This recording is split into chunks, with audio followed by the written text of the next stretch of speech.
Welcome to Kenton's videos. Enjoy the video. You start by confirming the extension is completely de-energized. Safety is non-negotiable. Once done, find the damaged section and cut out any visibly frayed copper so you have clean ends. You use a wire stripper to remove about 1/2 to 3/4 inch of insulation from each conductor.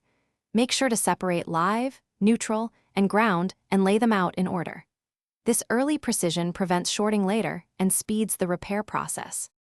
You align matching conductors and twist them together firmly. The twist creates mechanical continuity and holds strands while you secure the bond. Next, choose solder for a permanent electrical join or a proper crimp connector for a quicker, code-compliant alternative. If soldering, heat evenly until solder wets the joint.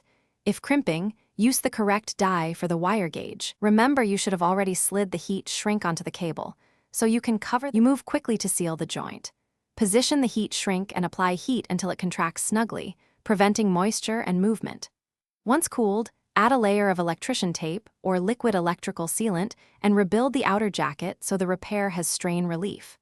Now test continuity on each conductor and check for shorts using a multimeter, then plug in and confirm the extension powers a small device. If you see sparking, overheating, or intermittent contact, unplug immediately and recheck the joins and insulation. Thanks for watching. Consider subscribing if we helped you.